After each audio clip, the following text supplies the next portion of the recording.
Voilà, bon après-midi. Merci d'être avec nous, avec Paolo Cognetti et Jean-Christophe Rufin, pour cette rencontre consacrée à la littérature et à la montagne. Bon, c'est un titre un peu général, mais il y a une raison, c'est que nos amis sont deux écrivains très connus, très bons écrivains, mais en même temps, tous les deux aiment beaucoup la montagne. Ils ont écrit sur la montagne et tous les deux vivent au moins une partie de leur temps à la montagne. Donc voilà, à partir de là, on s'était dit qu'il y avait des choses à voir et à discuter ensemble. Donc Jean-Christophe Rufin, tu es très connu, tu es médecin, diplomate, académicien, humanitaire et écrivain. Tu as écrit de nombreux livres et romans. Le premier roman, c'est 1997, L'Abyssin, et après, il y en a eu plusieurs, dont par exemple, en 2001, Rouge Brésil, qui a eu le prix Goncourt, et beaucoup d'autres. Et les derniers pour lesquels on est ici ce soir, c'est Les Flammes des Pierres, publié chez Gallimard il y a l'année passée, en 2021, non, je crois. Voilà, un livre où la montagne est vraiment un personnage fondamental de ce roman. Et avec toi, donc ce soir, on a Paolo Cognetti qui a écrit moins de romans, parce qu'il n'a pas écrit beaucoup, mais il a écrit toujours des livres bien... Comme on disait tout à l'heure, Paolo Rumiz, tu as encore le temps, tu es jeune, donc tu peux continuer à en écrire d'autres. Tout à l'heure, on a vu Paolo Rumiz, on était ensemble. Et donc, tu es connu ici en France, surtout pour ton roman Les 8 montagnes, qui en 2016 a gagné le prix Strega en Italie, qui est le plus important des prix littéraires italiens, et en France, le prix Médicis étranger, et dont on a tiré un film qui est sorti en France il y a quelques mois et qu'on a projeté dans le cadre d'Italissimo ce matin, et on est très content. Et après, tu as écrit d'autres choses, par exemple La Félicité du loup, qui est le dernier roman que tu as écrit, sorti chez Stock et traduit de l'italien par Anita Rochedi. Et voilà, mais aussi je rappelle que tu as publié un récit de voyage qui est assez important parce que ça rentre toujours dans notre discours sur la montagne. C'est l'histoire d'un voyage, d'une randonnée dans l'Himalaya, au Népal, dont le titre est « Sans jamais atteindre le sommet ». Et je rappelle aussi, pardon, ça je l'ai oublié, pour Jean-Christophe, il est sorti il n'y a pas longtemps chez Artaud, Montagne humaine, une série d'entretiens avec Fabrice Landreau. Voilà, tout ça pour dire qu'on va parler de montagne et de littérature. Et voilà, la première question, c'est comme ça, un peu banal, mais pourquoi vous avez décidé, pourquoi vous avez eu besoin de passer au moins une partie de votre vie à la montagne? Je ne sais pas qui veut commencer, Jean-Christophe. Voilà. Voilà. Bonsoir. Je suis né à Milan, mais la montagne, c'était mon endroit de l'été. Et donc, comme un enfant de ville, je vivais vraiment à la maison à Milan. Milan, c'est une ville où ce n'est pas possible de jouer sur la route ou comme ça. Et donc, ma vie changeait vraiment totalement en été, pendant 2 mois. Et j'y allais avec ma mère, fin de juin, en Vallée d'Aoste. Et quelquefois, mon père arrivait. Si vous avez lu ou vous les 8 montagnes, c'est la même histoire. Et donc, j'ai ce souvenir de bonheur d'enfance. Pour moi, c'est toujours comme ça, la montagne. Maintenant, même si je suis allé y vivre pendant 6 mois chaque année depuis 15 ans, j'ai découvert aussi des autres choses sur la montagne, aussi la solitude, aussi la côté sombre. Mais pour moi, c'est toujours la liberté et le bonheur des étés d'enfance. Et j'espère qu'elle sera toujours comme ça. Donc, je suis allé y vivre à 30 ans. Maintenant, je n'ai 45. En cherchant un bonheur perdu. Parce qu'à 30 ans, j'étais un peu en crise avec ma vie en ville. Et tu vis dans un tout petit hameau, un peu isolé? Oui, Estoul, on est à 1800 mètres, 15 habitants pendant tout l'an. En été, en hiver, il devient 100. Mais maintenant, ils sont 14 parce que je suis ici. Et Oui, c'est très sauvage. J'ai rêvé la wilderness américaine. J'avais vu Into the Wild, qui a été un film très important pour moi. Sur les Alpes, on n'a pas la wilderness de l'Alaska. C'est une histoire toute différente. On a une montagne abandonnée, une civilité qu'il n'y a plus, la forêt qui revient. C'est une histoire toute différente et j'ai commencé à l'apprendre. Et donc, dans mes romans, je la cherche de la raconter. Jean-Christophe? Moi, je me suis installé en montagne parce que je viens d'un pays plat. C'est-à-dire que je suis né à Bourges. Vous voyez, alors pour les montagnes, c'est un peu compliqué. Le sommet, le point culminant chez nous est à 140 mètres. Il s'appelle le pic Montaigu. C'est en allant vers la Sologne. Voilà. Et moi, j'ai découvert la montagne assez tard, mais pas du tout comme un loisir au départ. Je l'avais, le premier contact que j'ai eu avec la montagne, c'est parce que ma mère est allée travailler là-bas, en Suisse, quand j'avais, je sais pas, 8 ou 9 ans. Et je l'avais accompagnée et on m'avait mis dans ce qu'on appelait les homes d'enfants. Vous savez, c'est-à-dire c'est des espèces de pensionnats en montagne. Il y en avait un qui était tenu par des bonnes sœurs épouvantables, très méchantes. Et je me souviens que c'était l'époque, vous avez peut-être pas connu ça, mais on annonçait périodiquement la fin du monde. Voilà. Alors, on disait telle date, ce sera la fin du monde. Et moi, j'étais à ce moment-là, quand on a annoncé la fin du monde, j'étais avec des bonnes sœurs en montagne, vous voyez. Donc, je pouvais y croire. C'est-à-dire que... Et quand je regardais par la fenêtre, il y avait des orages épouvantables, des coups de tonnerre, ces montagnes noires, etc. Et c'était une terreur terrible. Et finalement, la peur a toujours été présente pour moi. Et même quand j'ai retrouvé la montagne plus âgée, c'est-à-dire pendant mes études, j'avais une copine dont les parents avaient un chalet, donc on allait faire de la randonnée. Et c'était toujours avec cette peur. Et la montagne, pour moi, a toujours été liée à ça. Et au fond, le fait d'apprendre à dominer cette peur, c'est comme ça que je me suis initié aux techniques de l'alpinisme, etc. C'était au fond pour me confronter à cette peur. Et les gens qui vous disent, notamment en parlant de la haute montagne, je ne parle pas des montagnes plus bas, mais la haute montagne en disant c'est très agréable, etc. Oui, mais c'est aussi des lieux où on retrouve quelque chose de très très archaïque en nous, qui est une forme de danger. Connaître une situation d'orage, par exemple, en montagne, c'est quelque part retrouver des terreurs absolues. Et donc, se protéger de ça, apprendre à le dominer, au bout d'un moment, c'est un plaisir. Et je pense qu'on a tous tendance à peut-être s'approcher de ce qui vous a fait peur et pour le dominer. Donc, voilà. Donc, moi, c'est pas du tout... C'est à travers ça que j'ai fini par m'installer là-bas. Ouais, et tu passes quand même, toi aussi, pas mal de mois par an là-bas, je pense. Oui, alors nous, on n'est pas 15, on est un peu plus. Mais, enfin, je ne vous ai pas compté, mais c'est un petit peu plus bas, c'est à 1400 mètres. Bon, et c'est beaucoup plus civilisé, si je peux, entre guillemets, en apparence, parce que beaucoup plus touristique. Mais en même... du Mont Blanc, non? C'est ça? Ouais, voilà, c'est c'est une des vallées du Mont Blanc, c'est la vallée de Saint-Gervais, les Contamines. Moi, je suis à Saint-Nicolas-de-Véros, on est tout près du Mont Blanc. Mais quand je dis que c'est civilisé et que ça ne l'est pas, c'est-à-dire qu'en effet, c'est un lieu de villégiature, donc il y a beaucoup de touristes qui viennent aux périodes de vacances. Mais en revanche, quand on regarde le paysage, par exemple, il est très noir parce que il y a énormément de fermes qui sont abandonnées et les arbres ont poussé, ce qui fait que... Parce qu'en Suisse, on paye les agriculteurs pour entretenir le paysage, mais pas en France. Donc quand les gens disparaissent, sont morts ou partent en ville, eh bien, la montagne devient noire. Et quand on la regarde de chez moi, on a vraiment affaire à une montagne de plus en plus sauvage, d'une certaine façon, et très abandonnée, en fait.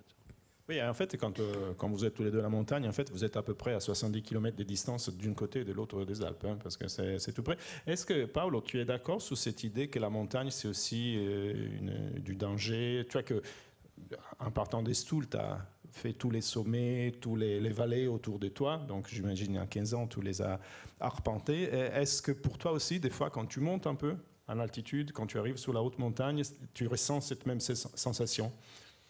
Oui, mais pas seulement pour la haute montagne. Maintenant en Italie, on parle beaucoup de l'ours. Parce que la semaine dernière, on a eu pour la première fois un jeune homme tué par l'ours en Trentino. Et ils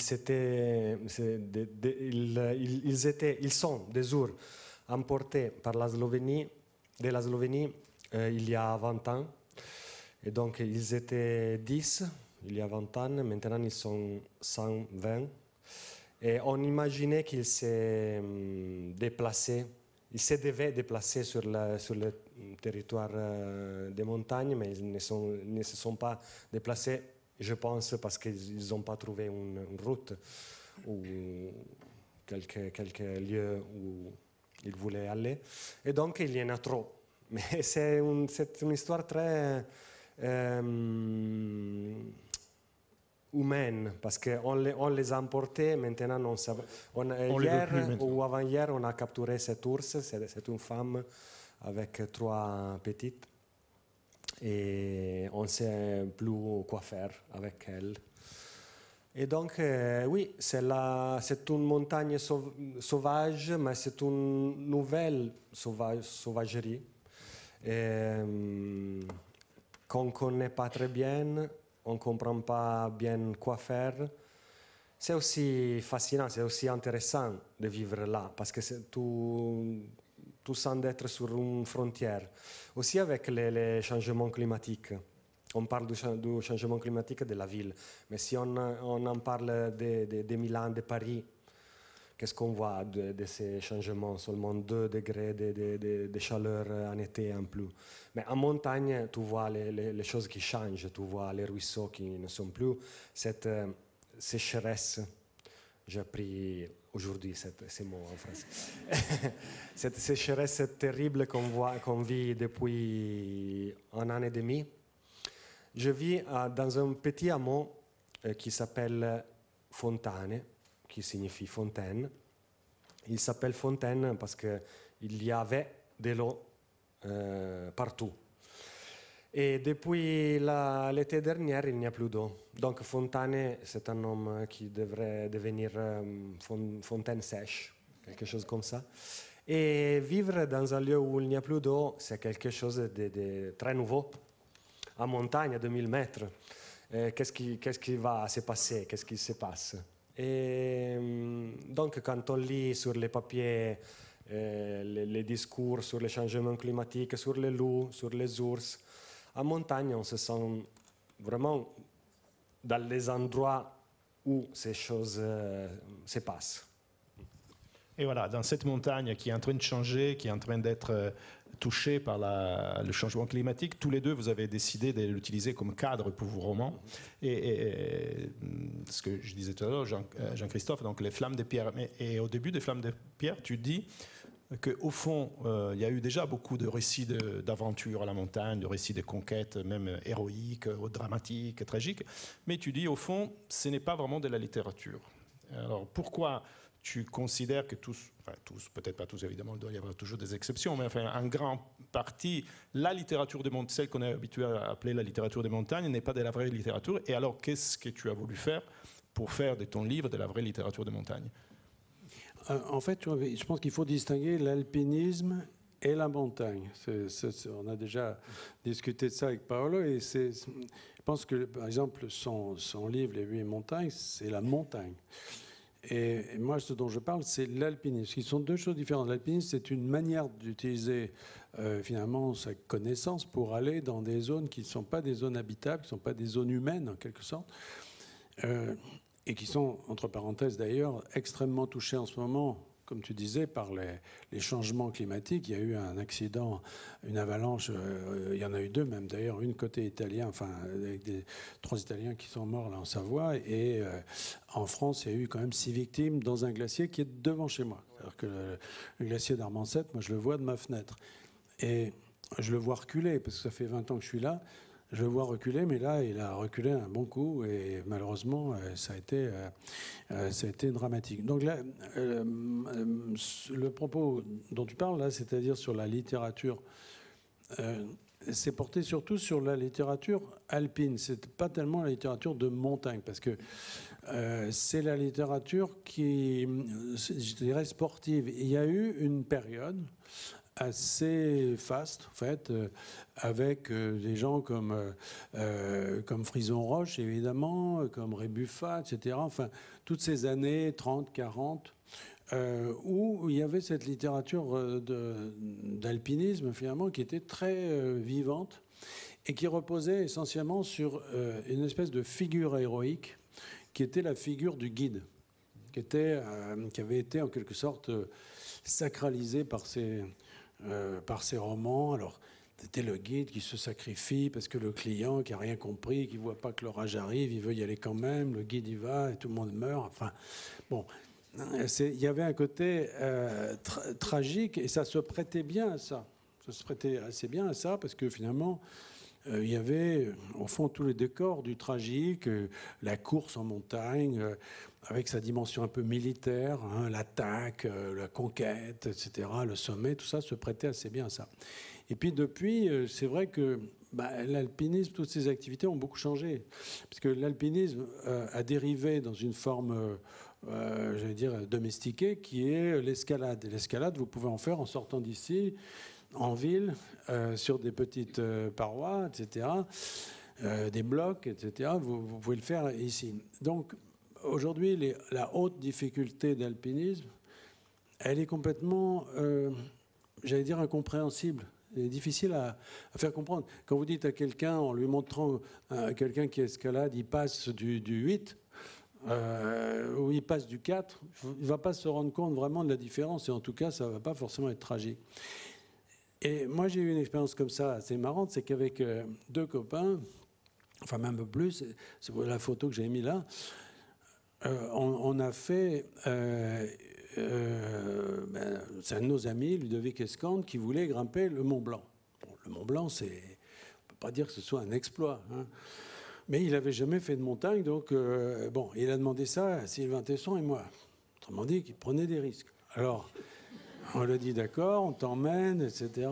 Et puis, bon, on l'a poussé, on l'a tiré, etc. On lui a fait une espèce de préparation, mais qui était assez rude, parce qu'il était très mal à ce moment-là. Il avait du Xanax dans les poches, et à chaque fois qu'il arrivait au pied d'un truc, il se bourrait de Xanax et tout.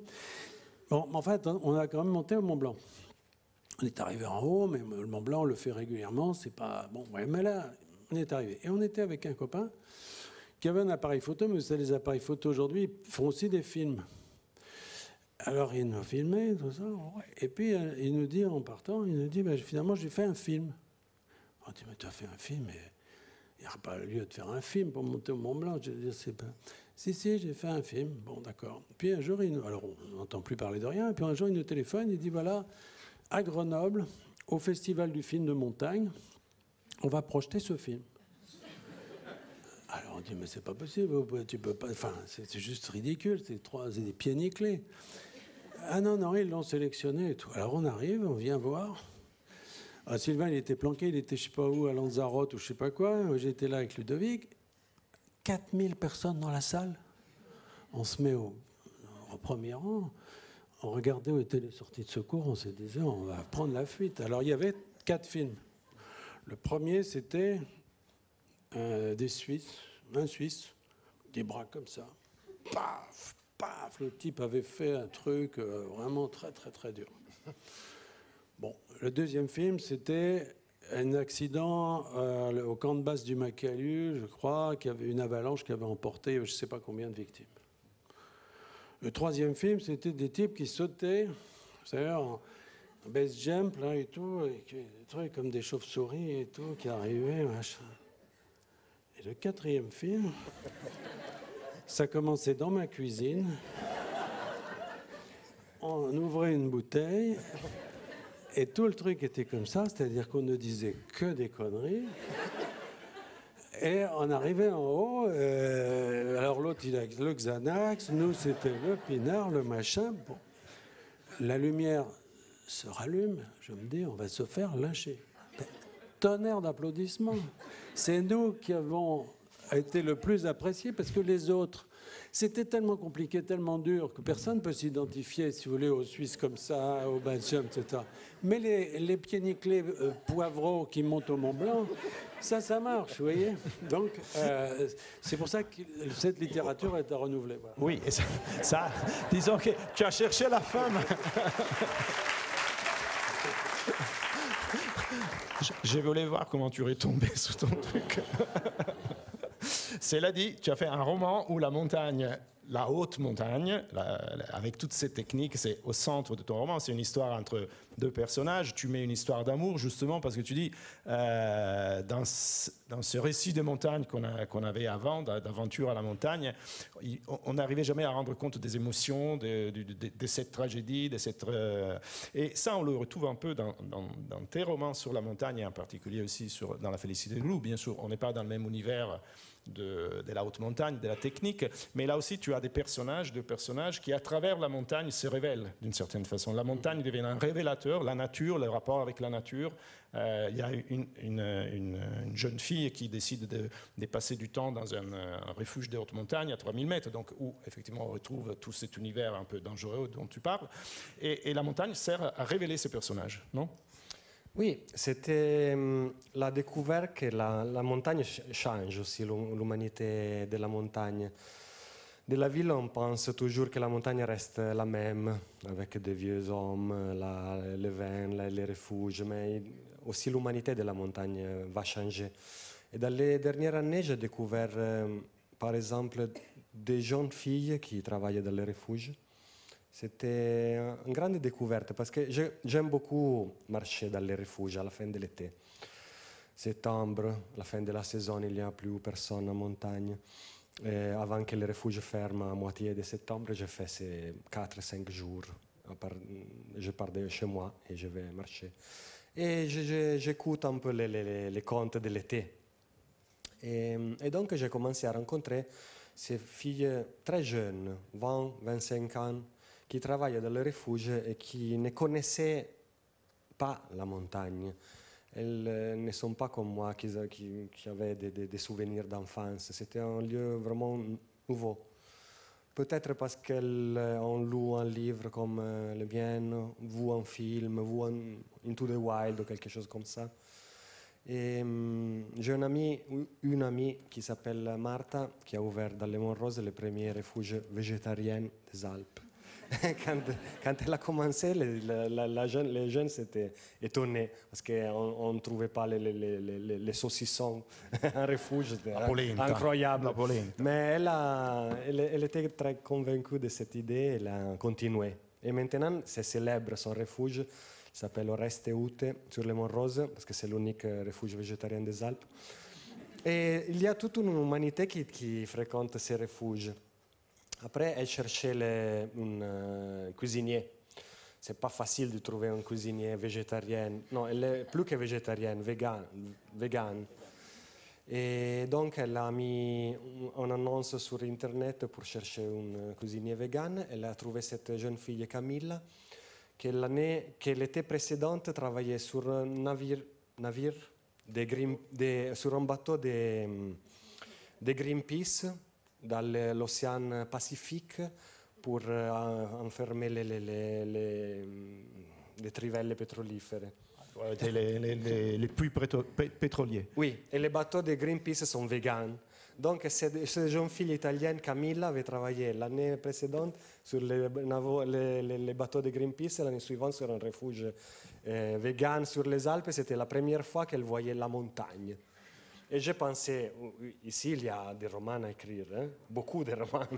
Et donc j'ai commencé à écrire cette montagne nouvelle, cette nouvelle montagne, cette montagne aussi politique, je dis, parce que politique signifie pour moi que c'est une montagne qui a avec soi une idée de félicité, une idée de liberté, une idée de communauté aussi, des gens qui se rencontrent, qui cherchent et qui quelquefois trouvent quelqu'un de semblable à toi avec tes idées. Une montagne très anticonformiste, Il y a en français ce mot, oui. Dans les dernières années, j'ai commencé à voir vraiment la ville comme lieu du conformisme. Et pas seulement la montagne, mais hors ville, comme un lieu où on peut chercher sa propre voie, sa propre façon de vivre. Pour moi, c'est la montagne, mais ce n'est pas seulement la montagne. Mais cette opposition entre la ville et la montagne, on le retrouve aussi dans ton roman, parce que la protagoniste, là il y en a deux, donc il y a Rémi, un guide de montagne, nouvelle façon d'être guide de montagne, enfin pas tout à fait comme tu racontais tout à l'heure, et puis il y a Laure, qui est une jeune femme qui vit à Paris, qui travaille dans le monde des affaires, dans une banque d'affaires, donc complètement... Elle aussi étrangère à l'univers de la montagne, peut-être un peu moins que la jeune fille qui venait d'un bateau de Greenpeace. Mais voilà, comment tu as construit cette opposition montagne, ville et montagne? Tiens, moi, ça faisait des années que je vivais en montagne et puis je n'arrivais pas enfin, c'est pas que j'arrivais pas, mais je n'avais jamais écrit sur la montagne. Puis j'ai un ami qui est guide. C'est deux frères en fait. Et il y en a un qui est un grand guide très très sportif qui a laissé son nom à de très nombreuses voies de haute difficulté dans le Mont Blanc, etc. Et puis le frère qui est mon ami, qui lui plus voilà, il est à la montagne, mais enfin il sait pas très bien pourquoi. Enfin voilà, il est guide, mais je veux dire, il n'a pas le feu sacré de son frère. En tout cas, il l'avait pas. Et puis, il m'a raconté que, voilà, il était tombé amoureux comme ça d'une de ses clientes. Alors, c'est hyper banal, ça. C'est tout à fait banal. Et c'est un cliché absolu, le guide qui tombe amoureux de sa cliente, ou l'inverse, d'ailleurs. Enfin, ou les deux, d'ailleurs. Enfin, en tout cas, il se passe quelque chose. Il y a trois possibilités. Oui. Au moins. Alors, donc, voilà, ils passent du très bon moment ensemble. Elle vient, elle travaille à Paris. Elle gagne très bien sa vie, en tout cas c'est ce qu'il croit. Bon, elle vient, il lui fait découvrir la montagne l'été, la montagne l'hiver. Mais vous savez, c'est comme dans les grands restaurants, quand on vous sert de la viande, on a enlevé toute la bête, on a gardé qu'un petit truc, le mieux. Et donc elle, quand elle vient quand il fait beau, quand la neige est bonne, quand tout est parfait, etc., on lui donne ça. Puis lui, il attend, et un jour, il se dit, j'en ai marre d'être là, d'attendre, etc., et il va à Paris pour la voir. Alors quand le guide, ou le maître nageur d'ailleurs, débarque à Paris et sonne, si vous voulez, il y a toujours un grand risque, vous voyez, avec une question qui est posée tout de suite, c'est combien de temps tu restes, vous voyez, voilà. Et c'est ce qui s'est passé. Donc il me raconte son histoire. Donc en fait, il vient à Paris, ça se passe évidemment très mal. Parce qu'au bout de 15 jours, il est plus bronzé, les muscles ils commencent à fondre, et puis il trouve un petit boulot dans les assurances, enfin, ça ne va pas. Et tout ça est une histoire vraie, hein. C'est ça qui m'a donné. Et puis, donc ils se séparent, mais tout en se séparant, ils vont chacun avoir un parcours qui va être, au fond, marqué par la montagne, mais différent. Et ce qui est amusant, c'est que la fin, effectivement, elle va finir dans un refuge. Elle va tenir un refuge. Et je me suis inspiré pour ça. Il y a le refuge mythique de Frison-Roche, au pied des Drues, qui est le refuge de la Charpoix. Hein, donc c'est le refuge de premier de cordée. Enfin, c'est vraiment un refuge mythique. Il est tenu par une jeune femme, avec son enfant d'ailleurs. Elle a un petit bébé. Et depuis plusieurs années, c'est une jeune femme qui tient ce refuge, exactement comme tu décris. Et voilà, donc finalement il y a une collision au départ. Donc au début tout a l'air d'être finalement une histoire un peu à la Hollande Rose, etc. Et finalement la montagne sert au fond à diriger ses parcours et à les approcher, à les rapprocher, et à travers ça il y a au fond deux personnages, donc un couple finalement qui se défait, qui se retrouve, etc. Mais il y a un troisième personnage qui est la montagne. Et je pense que dans des histoires comme celle-là, ce qui est en l'occurrence une histoire vraie, cette compréhension de la montagne est très enrichie par l'histoire du couple, parce que au fond, je finirai là-dessus, mais je trouve que la relation qu'on a avec la montagne est une relation du même type que la relation amoureuse. C'est-à-dire qu'elle subit des phases. Il y a des moments où tout est formidable, il y a des moments où la montagne, on ne peut plus la voir. Il y a des moments où on se sépare, on s'éloigne, on revient, etc. Bon, voilà. Et quand on fait ces sports ou quand on vit dans ces régions, on nous demande tout le temps, mais pourquoi vous aimez la montagne? D'ailleurs, tu as commencé comme ça. Et finalement, il n'y a pas une réponse. Il y a une réponse chaque année. C'est-à-dire que moi, il y a 20 ans, je n'aurais pas eu la même réponse qu'aujourd'hui. Et j'aurais pas eu... Voilà. Et c'est donc finalement la même chose que ce rapport amoureux, c'est-à-dire c'est un échange. Voilà. Et la montagne n'est pas quelque chose d'inerte, n'est pas quelque chose de fixe. Tu l'as dit aussi, c'est quelque chose qui change en soi. Tu l'as très bien dit, mais qui change aussi pour nous, c'est-à-dire dans la façon dont on a de la comprendre et de l'aimer. Oui, et c'est ce qui arrive aussi dans ton roman. Il y a là pas encore deux personnages, effectivement, un jeune homme, une jeune femme qui ont des parcours différents, des histoires différentes, mais ils se rencontrent à travers la montagne. Sauf que, sans dévoiler ni ton final ni le tien, il y a quelque chose de différent parce que tu parles à un certain moment et ça explique aussi peut-être le titre, la félicité du loup. C'est-à-dire qu'il y a des besoins, il y a un attrait pour la montagne, en tout cas pour cette montagne qui est dans ce roman, mais il y a aussi quelque chose, il y a besoin d'aller ailleurs peut-être. Qu'est-ce que c'est la félicité du loup? Oui, peut-être à partir de Oui Montagne, je vais commencer à réfléchir et à écrire sur les mythes de ce qui reste et ce qui voyage, les nomades, les sédentaires. C'est un mythe très ancien. Il y a aussi dans la Bible avec Caïn et Abel. Et donc, dans ce roman, je l'ai identifié comme l'arbre et le loup, parce que j'ai commencé à lire beaucoup sur les arbres. En Italie, on a un grand auteur qui s'appelle Stefano Mancuso, j'espère qu'il soit traduit aussi en français, qui écrit beaucoup sur les arbres. Et dans les dernières années, je lis moins de romans et plus de livres sur les arbres et les animaux. Et des essais, oui. Et donc, j'ai commencé à penser comme je pouvais utiliser tout ce que je suis en train de lire sur les arbres et les animaux dans mes romans. Mon rêve serait d'écrire un roman sans être humain. Je ne sais pas si je serai capable un jour, mais je cherche à le faire. Et donc, l'arbre, j'étais frappé par une phrase de Stefano Mancuso qui disait « L'arbre ne peut pas se déplacer quand il y a un problème, quand il y a une maladie, un ennemi, un danger. L'animal s'échappe et s'enfuit dans la vallée à côté, cherche un autre lieu où vivre. L'arbre doit rester et doit résoudre les problèmes là où il est né. » Et je pensais tout de suite à mon ami Remigio, c'est l'ami dont j'écris depuis Les Garçons Sauvages. Il a généré le personnage de Bruno dans Les Oui Montagnes, il est le personnage de Sant'Orso dans La Félicité du Loup. C'est l'ami dont j'écris toujours, aussi dans la nouvelle histoire que j'ai à peine terminée. Et c'est ce qui reste. Mon ami Remigio, c'est l'arbre. Moi, peut-être, je suis le loup. Ce qui, quand il y a un problème, je pars. Je rentre en ville, je vais au Népal.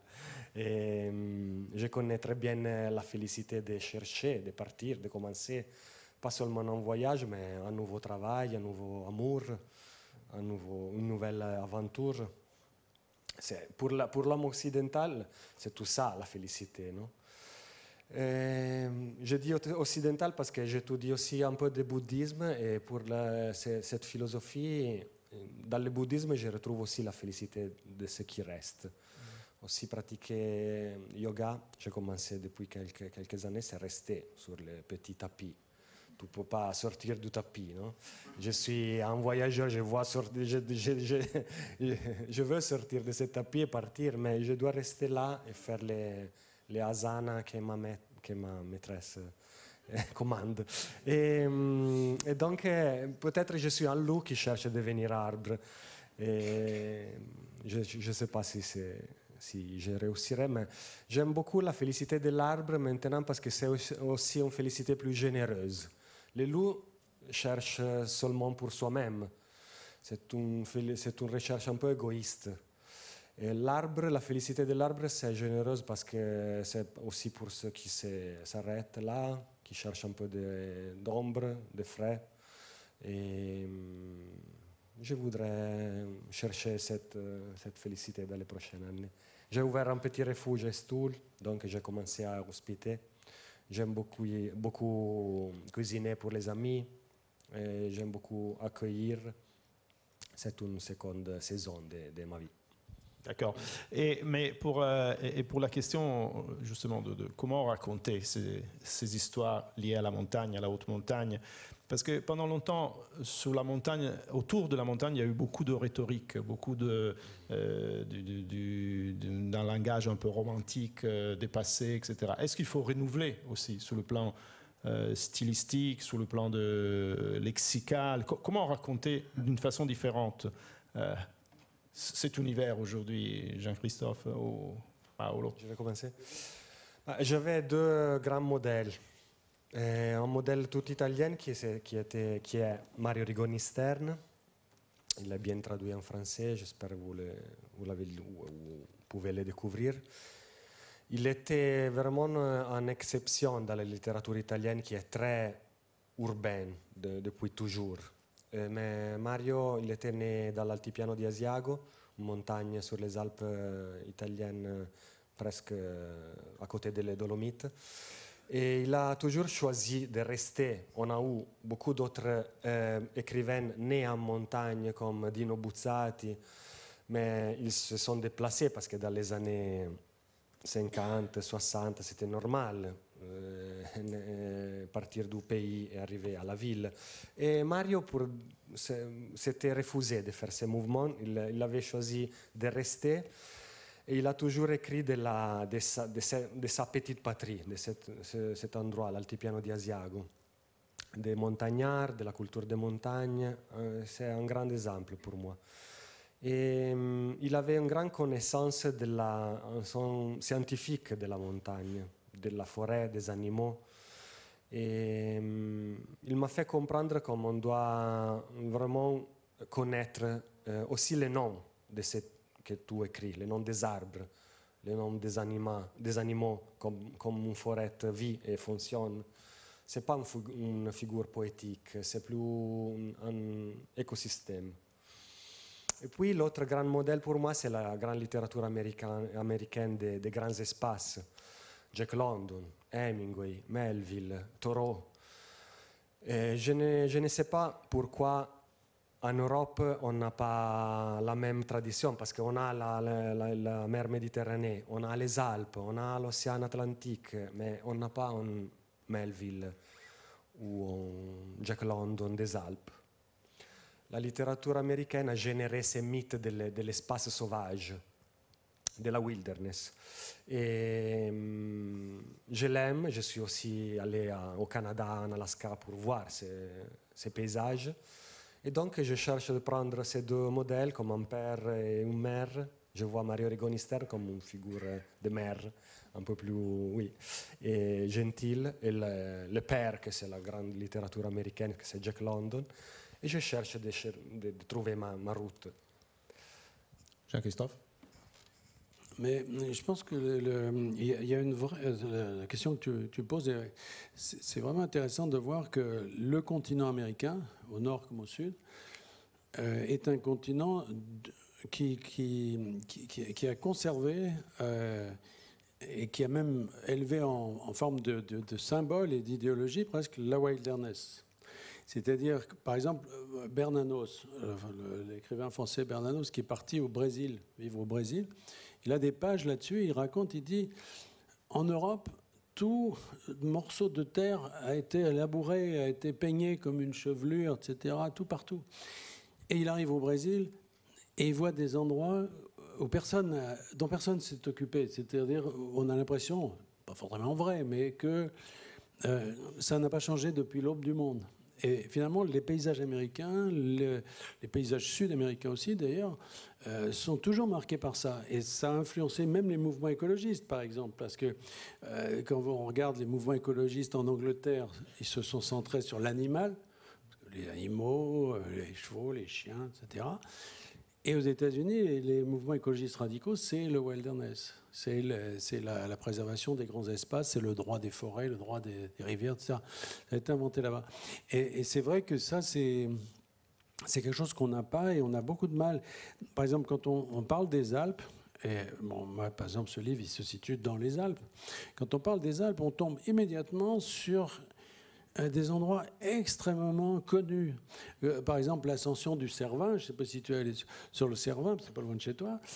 L'ascension du Cervin, il y a des petites plaques partout. En général, c'est des accidents, des morts, etc. Mais même quand c'est pas ça, l'échelle, elle a été offerte, on dit l'échelle de Jordan, parce que c'est un monsieur Jordan qui a payé un bout de corde qui pend. Le vallon, machin. On a l'impression que la montagne est totalement humaine. C'est-à-dire qu'elle, domestiquée. Même, oui, même la haute montagne, j'entends. Donc, effectivement, le wilderness, nous, on a vraiment du mal à transposer ça ici. Et je pense. Mais là où je rejoins Paolo, c'est sur la question de la précision. Parce que c'est vrai que il n'y a rien de pire, je trouve, que des livres écrits sur la montagne par des gens qui ne la connaissent pas. Voilà. Alors ça, c'est terrible. Moi, j'ai eu le privilège, enfin l'honneur, de succéder à Henri Troyen, comme ça, à l'Académie. J'ai dû faire son éloge. Alors, c'est compliqué, parce qu'il a écrit énormément de livres. Mais l'éloge, ça consiste à parler de sa vie. Et il avait vraiment rien vécu. Mais rien. Il a écrit. Il a écrit, mais j'ai regardé s'il avait des voyages, une maîtresse, enfin, rien. Donc, j'étais désespéré. Et j'ai vu à ce moment-là, parmi ses œuvres, qu'il y avait La Neige en deuil. Et La Neige en deuil, c'est un grand roman de montagne. Alors je me suis dit, ah chouette.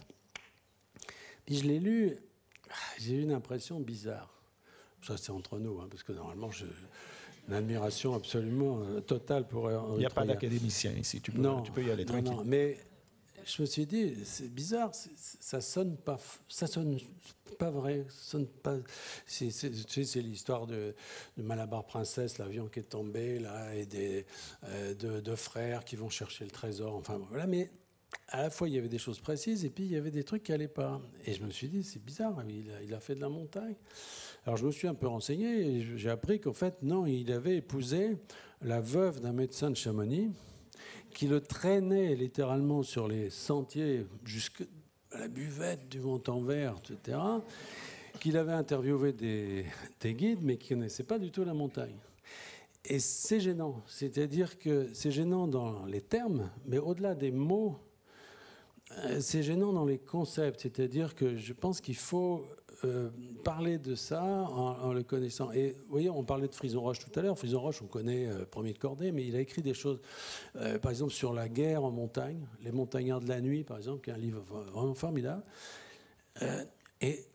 Voilà, il y était. Et tout est précis, tout est juste. Et donc, c'est pas du jargon d'utiliser des termes qui sont relatifs à la montagne, mais c'est quand même l'élément pour une sorte d'initiation. Et moi, j'ai essayé de faire en sorte, à un certain moment, comme il y a quand même beaucoup d'alpinisme dans l'affaire, il y avait des termes qui étaient un peu techniques. Et finalement, je me suis dit, je les laisse, c'est pas grave. D'abord parce qu'ils ont une poésie, il y a beaucoup de mots techniques, une poésie particulière. Et puis parce que c'est quelque chose qui témoigne, j'allais dire, d'une forme de rigueur. Et il n'y a pas de raison, si vous voulez, de parler de la montagne en s'en fichant et en disant n'importe quoi. Je pense qu'il faut essayer de coller à une forme d'expérience et de connaissance.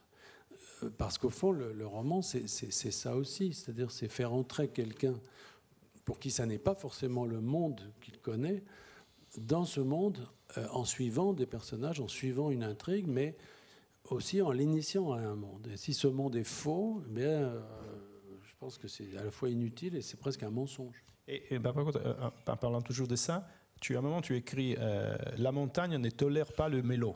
Non, elle admet seulement le drame. En même temps, on raconte une histoire d'amour, disons, entre deux personnes, ils s'aiment, ils se laissent, il y a des différentes péripéties. Au fond, on est dans le mélodrame un peu. Comment tu as réussi à garder ensemble ces deux univers? Un univers qui n'admet pas... J'ai pas réussi, probablement, mais... Si, non, tu as réussi, mais comment tu t'es posé le problème, en tout cas? Non, ce que je veux dire, c'est qu'on peut tout vivre à la montagne. On peut vivre du mélo, on peut vivre des choses fausses, etc. Mais je pense que c'est un monde qui vous confronte à une forme de sincérité. Alors, évidemment, même sportivement, c'est évident. C'est-à-dire que les gens qui vous disent « Ah, j'ai fait ci, j'ai fait ça, bah, vous leur mettez un baudrier et une corde, puis tiens, on va voir ce que tu fais vraiment. » Et là, on est très rapidement devant une forme de réalité. Mais il n'y a pas que ça. Il y a aussi le fait que c'est un monde qui apporte des émotions très fortes et des émotions, encore une fois, comme on disait au début, très archaïques, mais peut-être la terreur, la joie, la soif, la faim, ça c'est même plus que des émotions, c'est carrément des sensations. Et tout ça est très vrai, c'est-à-dire que...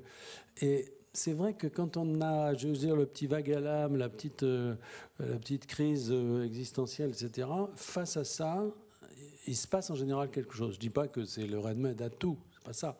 Mais la comparaison des deux, si vous voulez, relativise terriblement ce que l'on peut ressentir.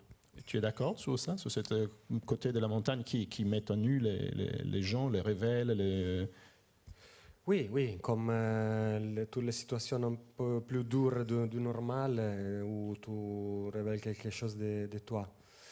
Et j'avais trouvé cette phrase de Barry Lopez, qui est un naturaliste américain qui a étudié beaucoup les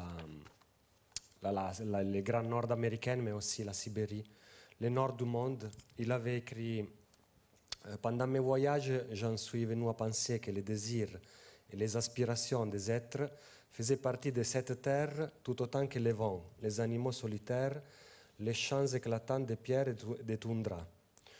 J'en suis venu à penser aussi bien que cette terre poursuivait une existence parfaitement indépendante à la nôtre. Merci à Madame Malvestio qui m'avait appris le français au lycée.